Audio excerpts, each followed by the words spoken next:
Alrighty-roo, buckaroos. What's up, it's Jan, back at it again with another nerdy bookish video. This is going to be my September wrap-up.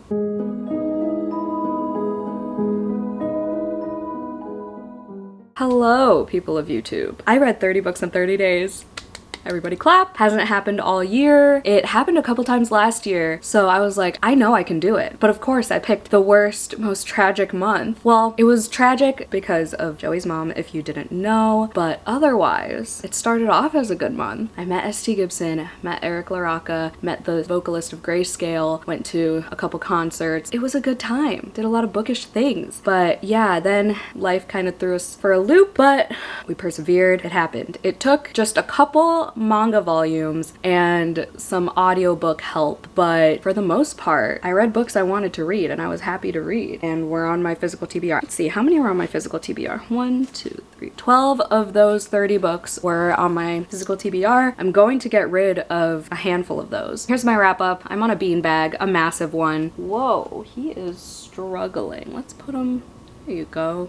He's a cutie. Otherwise, it was a pretty good reading month for the most part. I tried my best to not just read books for the sake of finishing books for this challenge, but there were a couple days that I did run out of time and I was just like, oh, I gotta read a poetry book or I gotta find a short book on Kindle. But we found some 5 stars, especially towards the end. I got like 3 5 stars in a row. It's not wild, but if you're new here, I do my wrap-ups in the reread, rewrite, burn tag method, where I put all the titles I read in this handy dandy skull and I pull out 3 at a time and I say whether I would hypothetically reread, rewrite, or burn the book. So it's like fuck, marry, kill, but make it bookish. So like I said, I read 30 books exactly, no more, no less. Out of the 14 books on my September TBR, I read 6 of them. So 8 of them were left in the graveyard, but I had a good September TBR. So I still have those books on my nightstand to read in the near future, just so y'all know. I read 7,001 pages. The best book of the month was my first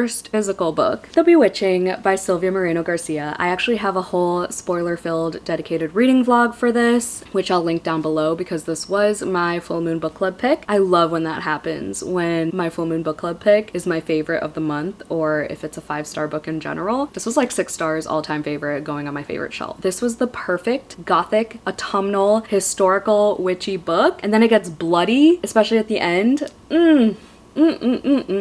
I loved it so much. It was so hard to peel my eyeballs away from these pages. I'm so glad I have another hit from Sylvia Moreno Garcia because she's very hit or miss for me. So yeah, I'll just link my vlog down below if you want to see more of my in-depth thoughts because I don't want to be redundant. My worst book of the month was also on my physical TBR, therefore I'm unhauling it. Hysteria by Jessica Gross. I buddy read it with my friend Tiffany. I will have that vlog linked down below as well. I gave it 2 stars and I'm really sad about it because I've had this on my physical TBR for so long and I bought this without the internet's influence. Like I just went to Bucket of Blood, which is my favorite horror bookstore, saw this, read the back, and bought it. Just like old school book shopping, y'all. It's pitched as like Fleabag, the show. So it's like weird girl, general fiction, lit fic, whatever. She walks into this bar and she thinks the bartender is Sigmund Freud and she gets obsessed with him. She has all these psychological things going on. It was weird. It was borderline too weird for my brain. It's not my type of weird. I don't even know how to explain my type of weird. I think there were just so many sexual moments that it like distracted me from the actual plot and point of the book. I just don't recommend. I recommend Jessica Gross's other book though, Open Wide. That one was a 5-star read and potentially going on my top 10 of the year, but I don't know. It's just a contender. Don't hold me to that. Arcs that I read for this month were This Is a Safe Space by Lucinda Berry. It's exclusively an audiobook. I read it on Libro as an ALC and that was pretty good. It was short. It was from the perspective of a therapist. The twists weren't anything special, but I gave that one 3 stars. Someday Now by Tembi Locke was a nonfiction. It was a memoir. It's the same author as From Scratch, which is also a TV show on Netflix. I don't know if it's still there, but it's a really good show. It's very emotional. And I gave that one 5 stars. That's usually my go-to for memoirs anyway, because it's a memoir. And it was really well written in terms of grief and the aftermath of it and talking about her daughter and the new guy in her life, because in the show, her husband died of cancer and they met in Italy, so Italy Italy has a very special place in her heart. She goes back to Italy with her new husband. I think they got married. So it talks about how he like fits into her daughter's life and her own life, how he doesn't want to overstep and he doesn't know if he should go to Italy with her. So yeah, it was a good read, and she narrates the audiobook as well. I think that one's an exclusive audiobook too, but I read that as an ALC. And then Is This a Cry for Help by Emily Austen. This book comes out in January, and this is a love letter to libraries and library workers. It talks about censorship a lot. It talks about the ins and outs of working in a library in general, whether you're a librarian or not, and how people deal with patrons. Y'all know I work at a library, and I've worked the front desk before, which is what our main character does in this book. She also talks a lot about mental health, as Emily Austen does in the 2 books that I've read by her, and I'm sure her other books do as well. But this one was 5 stars. Absolutely loved it. I can't wait for more people to read it in January and learn more about libraries and what we do and how important the resources are. It had a lot of important discussions about banned books and censorship in general. So that was a fun one. It's super funny as well, as Emily Austen's books tend to be. I read a lot of ARCs. Holy shit. Okay, another ALC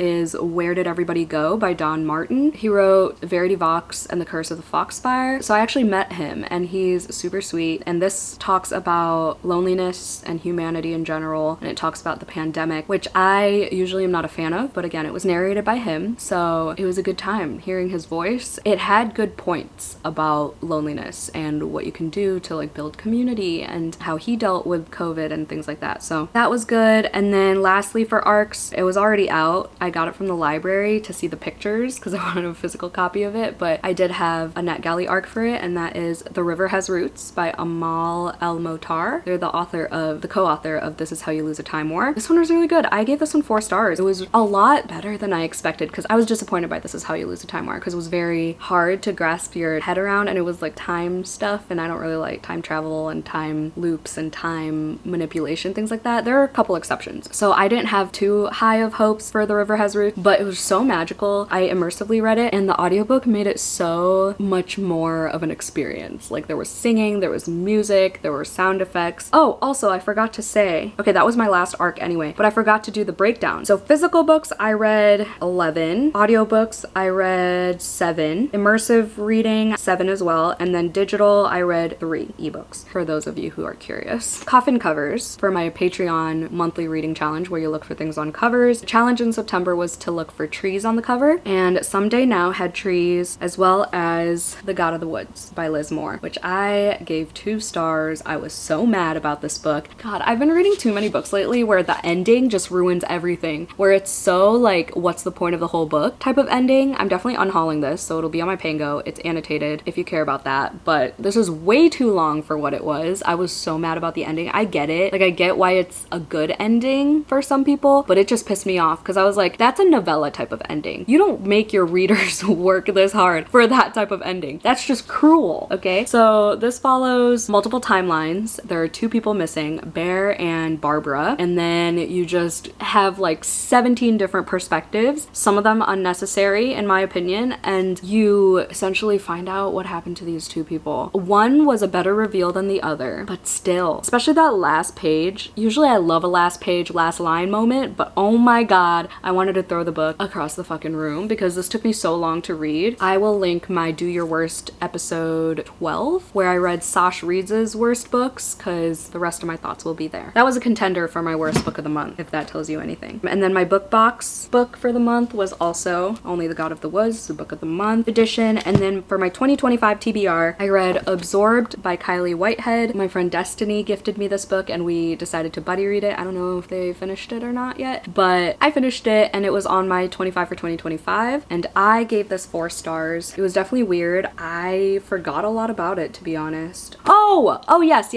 If you liked Open Wide by Jessica Gross, try this. I think it might be a little bit hard to get your hands on, but it was really fucking good though. It was unhinged in the best ways, and she was kind of relatable, kind of annoying, very unlikable actually, but it was a fast read, and I was pretty engrossed in it for the most part. Was this the one where she didn't want kids? I can't remember. There was something about her that I liked.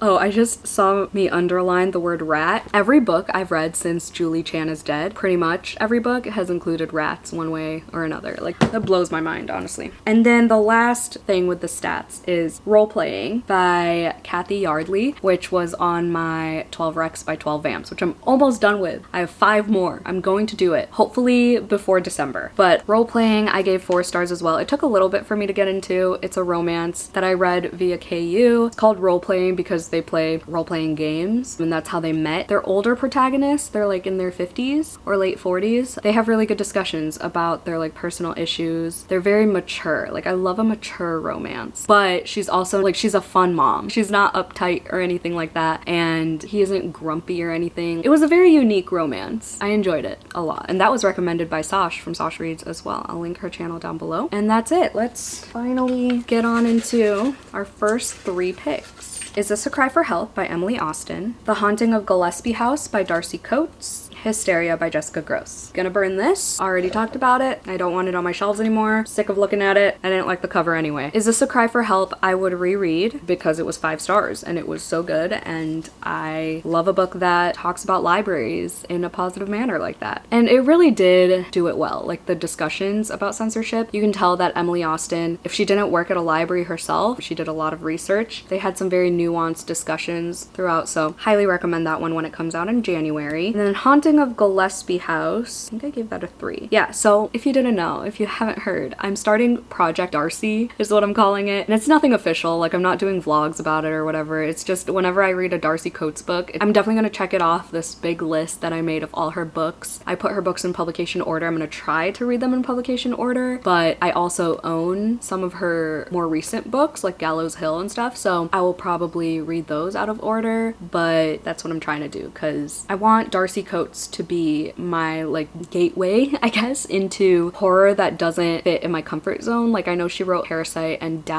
not Down Under, Deep something, Down Below, From Below. Underwater horror is hard for me. Sci-fi horror is hard for me. So I'm gonna use her to like push me. I'm gonna use this project to push me to do all that. But anyway, Haunting of Gillespie House, 3 stars because I'm trying to remember what exactly happened because I've read 3 of her haunted house books now. I kind of get them all mixed up. Actually, did I read 4? I might have read 4. But Haunting of Gillespie House, so this girl is house sitting for Mrs. Gillespie. She would call Mrs. Gillespie whenever she would hear things or she would think someone's breaking in, but Mrs. Gillespie was just very nonchalant about it and like shrugging her off and just being like, hey, I'm busy. I don't even remember where Gillespie was, but I'm trying to remember what the hell happened by the end. Did I take notes? Of course I didn't. Of course not. Okay, well, that's one reason why it's 3 stars, because it's not that memorable. So I would have to rewrite this somehow. I guess make things more intense so that I could remember things. Oh, this is the one with a lot of like scritching and scratching in the walls. Like, there were a lot of rats in this one as well. Really can't remember much. I'm really racking my brain. But yeah, I guess make it more intense to make it more memorable. Okay, next 3. Got Role Playing by Kathy Yardley, Between the Pines by Amber Palmer, She Felt Like Feeling Nothing by R.H. Sin, which was the poetry book that I talked about. I gave She Felt Like Nothing 2 stars. It was a very mediocre poetry collection. I don't think there was a single line that resonated with me. Maybe like 1 or 2, but it revolved around heartbreak. I'm in a happy, healthy relationship, so none of it really applied to me at the moment, so it was hard to relate. And plus, it was like that very modern poetry that like barely is a line on a page, and this was one of the books, needless to say, that I read just to read. I hate admitting this, but like just to read to get a book into my 30 books in 30 days challenge. However, I chose it from the library, so I went into it hoping it would give me something, like at least a couple lines that would stick with me, because I thought based on the title that it would cover like depression and anxiety and mental health and things like that, but it was just about not letting people in who don't deserve your time and energy type shit, and getting over breakups and whatever else. So would burn that, would reread Role Playing. Like I said, it was one of the most unique romances I've ever read, and then I would rewrite Between the Pines to make it more unique. Actually, ironically enough, because it's not a debut, but it's a debut cowboy romance. Apparently this author has written fantasy romance or some other type of romance, but this is her first cowboy romance, and it shows. It shows. But I gave this 4 stars because there was one part at the end that really got me. I mean, nothing was really that cringy in this book. It was just predictable, and some of the characters fell flat, and it was just very obvious that it's your first cowboy romance. And if this was your first cowboy romance that you're reading, then I mean, it'll probably feel little more unique than what I thought, but it was very cookie cutter, which is hard to break anyway in romance books, let alone cowboy romance books, but it was just nothing special, nothing extra swoony except that one part that pushed it to a 4-star for me. There was just so much hype around this book. This was my in-person book club book, so it was nice to have that motivation to finish it and support an indie author, support an indie bookstore by going to the meeting and talking to people about it. So it was a fun time, but I'm probably unhauling this. I think I will continue with the series just to give her another shot. I think the second one's called Through the Dust or something like that, but I'll probably read that on Kindle and I'll have this on my Pango. 3. Ooh, The Raven Boys by Maggie Stiefvater. Yes, I finally finished it, y'all. Loteria by Cynthia Pelayo. Exit Lane. I would reread The Raven Boys. Yes, I am making this a part of my personality. Not my entire personality, because I gave this 4 stars, not 5. But I did say in my vlog, which is my Do Your Worst, Sasha Reed's vlog, that I could see myself giving one, if not multiple, books in the rest of the series 5 stars. And I know there's a spin-off as well, which I own. I own the Call Down the Hawk. I love Maggie Stiefvater's writing. I've read a lot of her books at this point, and I will be continuing with the series. The Dream Thieves was literally right next to y'all because it's in my immediate TBR. Sorry, Kayla, I did not listen to you and read them a week apart from each other, but we'll definitely be continuing with the series and finishing the series and put myself in a deeper obsession for these boys and blue and this world. I'm not going to talk about this much, but it deals with a family of psychics and a girl who doesn't have the ability, but things happen, and then there are these ley lines, so there are potentially some paranormal things going on. It's in an academic setting. There are deaths, there are solid friendships, there's drama. It's a good time, especially for a YA book that I should have read a long time ago. Yeah, so reread, rewrite Exit Lane. Make it longer. I love this book so much. I listened to an ALC. Oh, I didn't put that on my ALCs. Oh my god. Okay, so Exit Lane was also an ALC on Libro FM, and it's one of those, what are they called, 183 romances or 808 romances? I don't remember, but it's a new collection of romances, and they're kind of novellas. Well, this one was a novella. This one was really short, but it was compared to You Again by Kate Goldbeck, which means it was also the same vibes as Normal People, as in, like, I just talked about this yesterday in one of my vlog clips, that I love that storyline of a couple finding each other like once a year or something, and they keep running into each other, like destiny keeps pushing them to each other, and then it's an always been you type of moment. So yeah, it definitely gave Normal People vibes. It was very Sally Rooney-esque, but steamier. The characters had history. They hooked up at this gas station, I think, or a diner, something like that, and then they like separated ways, they lived different lives, and then they kept running into each other, and they kept thinking about each other and chatting every now and then. So it was really good, and there was also like a tragic moment in there that was really emotional. Okay, so I would rewrite that, make it longer, because I would have read 600 pages of those characters, honestly, truly, absolutely. I love my long romances. So, and then I would burn Loteria, I would hate to say, but especially this edition, because this is like one of the first editions, and I half and half listened to the audiobook, immersive read, and a lot, like there were like paragraphs missing from this book compared to the audiobook. So if you're gonna read this book, definitely get like a later publication, because it's a lot more well developed and like elaborated upon. When I was listening to the audiobook and looking at the text, I was like, the audiobook is much better writing. This was definitely like first draft type of material. So I'm unhauling this. I know they have a Barnes & Noble exclusive edition, so if you're interested in this, it's a short story collection based on this game that's similar to bingo, but instead of like the bingo balls, it's cards, and it's a Mexican traditional board game.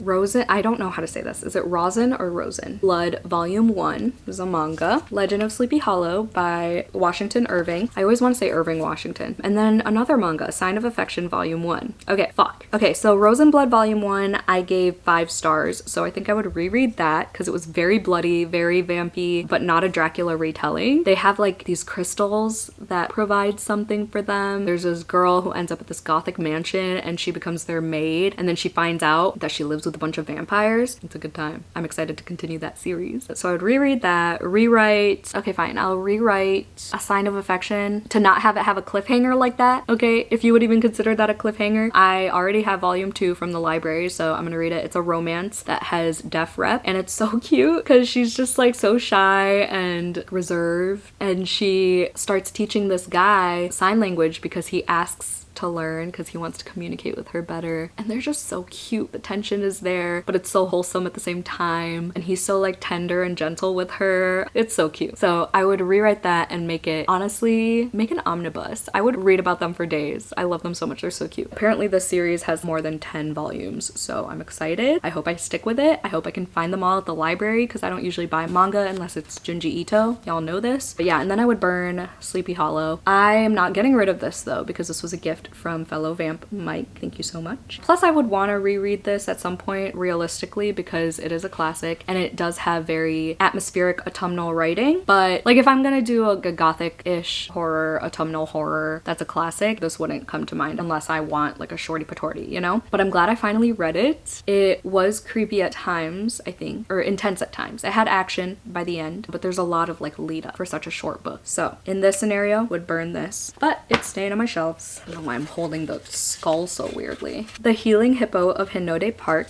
The Bewitching by Sylvia Moreno Garcia, and Where Did Everybody Go by Don Martin. Would reread this, obviously. Would rewrite Where Did Everybody Go because I don't want to burn it because it was good. I gave Where Did Everybody Go 4 stars. I think I wanted just like more personal anecdotes in it rather than factual COVID and human psychological stuff. As much as I love psychology, I wanted more about Don Martin and how he copes with things. I guess I wanted more of a memoir than a nonfiction factual situation. And then The Healing Hippo of Hinode Park, I'm not going to butcher the author's name, but it's the author of What You Were Looking For Is in the Library, which I still have to read. I own it. Sorry, Megan. Still have to read it. This one is about this big hippo statue in the middle of a park. Did I not? Oh my god, this is also an ALC that I forgot to write down. What the fuck? So it's an ALC. Okay. And it is the Japanese healing fiction subgenre. And the concept is that if you are like in pain, you rub that part on the hippo. Like if your back hurts, you rub the back of the hippo and then you're suddenly healed. And it follows 5 different POVs. They're like 5 mini stories, I guess. And I really only liked maybe 2 of them. The other ones couldn't hold my attention. I think I gave this 3 stars. 3 stars. Next. There's gonna be 10 full rounds of this. This is the longest wrap up ever. Great Goddesses by Nikita Gill. I really like Great Goddesses. I gave that 5 stars, actually. Sweet Sin by Sav R. Miller, which is a prequel novella that I read on Kindle. And The River Has Roots. Okay, I would reread Great Goddesses physically because I listened to the audiobook and the audiobook was great. The narrator, you know, has all the inflections and pauses that you need for poetry to sound good. And it wasn't like monotonous or anything. And it had a lot of Greek mythology stuff and it got me wanting to read more Greek mythology again. Every time I read Greek mythology, it makes me want to read more retellings or whatever, but I never like actually get myself to pick them up as often as I want to. But yeah, I love Nikita Gill. One of my patrons, Sarah, just gifted me Hecate the Witch by Nikita Gill, and it's a novel in verse, and I'm so excited for it, especially after reading Great Goddesses. I know the physical copies have illustrations, so I love that. I've read many Nikita Gill poetry collections, and I think she's one of the best out there for modern poetry at the moment, so there's that. Am I even utilizing modern poetry correctly? I feel like contemporary is the better word. I don't know. But to rewrite River Has Roots, that's a tongue twister. Rewrite River Has Roots.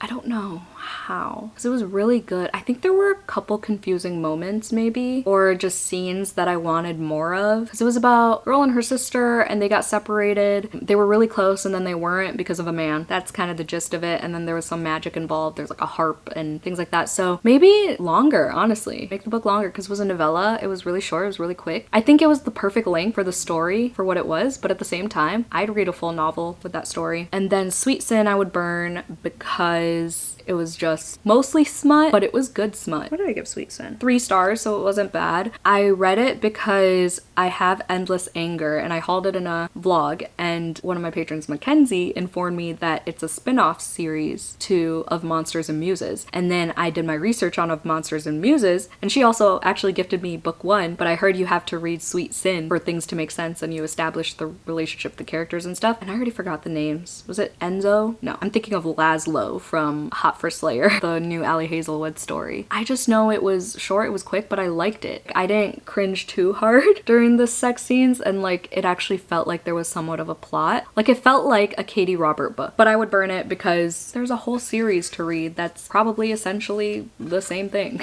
This is A Safe Space by Lucinda Berry. Craft Stories I Wrote for the Devil by Ananda Lima, Legado of the Woods. Okay, well, fuck. I'm unhauling both of these. But I think I would burn this because this actually pissed me off. This was just, this went over my head, but there was this one story called Porcelain. That was in this one, right? That had to be in this story collection. Yeah, Porcelain, which also involved a rat, but I loved it. It got me reacting out loud, and I was listening to the audiobook while I was driving, and I was just like, oh, this is me in the steering wheel. I was like, and I'm like driving and I'm making all these faces. I probably look so stupid. But yeah, I would rewrite this. I don't know. Wait, what was the first one? Oh, this is a safe space. You know what? Even though I want to unhaul this, I'd probably reread this before I reread This Is a Safe Space. Even though This Is a Safe Space was also 3 stars. I gave both of them 3 stars, but I think I would reread this first because it is horror versus a thriller, which is what This Is a Safe Space is. And This Is a Safe Space, oh my god, how many times am I gonna say that? It wasn't really that predictable, but it wasn't groundbreaking, mind-boggling either. So I guess I would burn God of the Woods, reread this, and rewrite This Is a Safe Space. I was trying not to say it again. I would just make it a different twist, I feel like, because I wasn't shocked. Really. It was just an audiobook. Have I read Lucinda Berry before? No, Joey's read Saving Noah and he spoiled everything for me because I asked him to. I am willing to try out more from her though. But yeah, see, what is this? 1, 2, 3, 4. 4 books unhauled so far, but I'm also unhauling Play Nice. Ghost Camera by Darcy Coates. Guest book, Ghost Stories by Leanne Shapton. Oh my god, why did I know that was gonna happen? Play Nice by Rachel Harrison. Okay, oh lord, I'm unhauling Play Nice, so I'm gonna burn it. Gave it 2 stars. I'm very disappointed. It was like How to Sell a Haunted House by Grady Hendrix, watered down and less creepy because the creepy puppet wasn't there. It was just a lot of siblings bickering, which is why I compared it to that. But it's also kind of like Home Before Dark with the book within a book. It wasn't that special to me. The characters annoyed me, and the main character was an influencer, which I don't usually like, except in Julie Chan is Dead apparently, but it didn't do anything for me. I'm burning this. I'm really sad about it because I own all of Rachel Harrison's books, but oh well. I would reread Guest Book for sure. This is one of the most unique horror stories I've ever read. It's about this place where people stay in and you read information about the guests and how they died and where they haunt the place and stuff. So it's so cool, and there's so many pictures. I read this so fast, and I would definitely reread this. I've never heard anybody else talk about it, so that was a fun time. And then Ghost Camera I would rewrite. So Ghost Camera was the beginning of my Project Darcy. It was very straightforward with the ghosts being in these pictures that she took with this camera that she found in this lighthouse. And she talked to the groundskeeper, and the groundskeeper's like, yeah, it's this boy who died here, whatever. She and her best friend are trying to like figure more things out about the camera and what they should do with it. They like hired a professional and things like that. It got intense for sure. I gave Ghost Camera 4 stars. I gave Guest Book 4 stars as well. By the way, there was something missing, and I don't know how to explain it. I feel like maybe it could have taken it a step further in its intensity. I don't know, but that's that. Okay, I think we have 2 more rounds. Oh my god. Yeah, this looks like, yeah, I have 3 more in there. Big Bad by Chandler Baker, Absorbed by Kylie Whitehead, and Wrath of the Dragons by Olivia Rose Darling. This was 5 stars, almost 6 stars, but there was a time when I wanted to give it 4 stars because it was almost too much of the lovey-dovey romance that I love in Caden Velez. He's like my one book boyfriend, okay? That's it. Like, I don't usually claim those, but he is my favorite fictional man. But then the ending, oh, it was so intense. Definitely pushed it to 5 stars for me. I was crying at multiple times. I was sobbing. I will try to link the vlogs down below because I read this in like 4 different vlogs, but I finally finished it and I would reread this. I love Fear the Flames. I love this fucking series already. I love Olivia Rose Darling. I just love these characters. My favorite parts of these books are the little moments that you get to know the characters. They're not fighting battles or anything. They're just like going to the bakery shops or playing games or hanging out and talking and bantering. I just love them. But yeah, the ending will fucking shatter you. If you haven't read this yet, be prepared. Have tissues out because wow. I mean, it's not only the ending too. There were multiple scenes that were very tragic, almost tragic, but the way it ended and the way it's like gonna lead into the 3rd book, I really hope it sticks to this setting that they're about to enter. Oh, I can't believe she did that. I'm so excited. Would reread that, would rewrite. Oh no. Oh no. Okay. Big Bad I gave 5 stars. Surprisingly, it was one of those creature feature collection books on Kindle. I gave it 5 stars. I loved it so much. I would probably rewrite it to make it a full-length novel. I know I keep saying that for a lot of these, but it was so short and I wanted more because it got so intense. I mean, just from the cover and the title, you can tell that it involves a werewolf of some sort, right? And it kind of went the way I thought it would, but at the same time, it was so fucking good. But also, I think it was the perfect length. I know I've said that for another book here, but that's the only thing I can say to rewrite this, because now I'd have to burn Absorbed, even though I gave it 4 stars, but it wasn't a 5. So this game really fucks me up sometimes. But yeah, highly recommend Big Bad if you're reading that collection and haven't gotten to that one yet. Okay, we're in our last round, everybody. This is like the one con to reading a lot every month. Beautiful Darkness, I forgot the author's name, but it was a graphic novel. Tea Dragon Festival, another graphic novel. Someday Now, the audiobook that I talked about. Okay, I would reread Someday Now, so I gave that 5 stars. Tea Dragon Festival, I gave 4 stars. Beautiful Darkness, I gave 3 stars. So I would rewrite Tea Dragon Festival. That one had ASL rep, so that was pretty cool. I wish it was more wordy, to be honest. I love the art style, so I will look at those pictures all day long, and I do have the third one, Tea Dragon Tapestry, so I will continue on because I love Kay O'Neill's art style and writing style too. Her books are really wholesome, but I really enjoyed the ASL rep. I love the found family in this one. I love that one intense moment with the dragon getting hurt, because I was like, I didn't realize I was that invested in these dragons, but you know, I guess I was. Yeah, just like more words. I feel like I'm copping out on a lot of these, but that's really all I have to say. And then Beautiful Darkness, I would burn. It's about these little humans, I guess, that live in this lush garden, wilderness, forest situation, and there were a lot of dark moments with like dead bodies and stuff, which I was not expecting. There were rats in this one too, actually, or mice, but whatever, and some body horror, but it apparently was like an allegorical story, and I don't do well with those. I feel like those go right over my head for the most part, but again, the art style was great. I just wouldn't reread this. It wasn't really what I expected. Like, I liked the darkness in the beauty, hence Beautiful Darkness. Like, I really liked the art and the, I guess, light horror parts,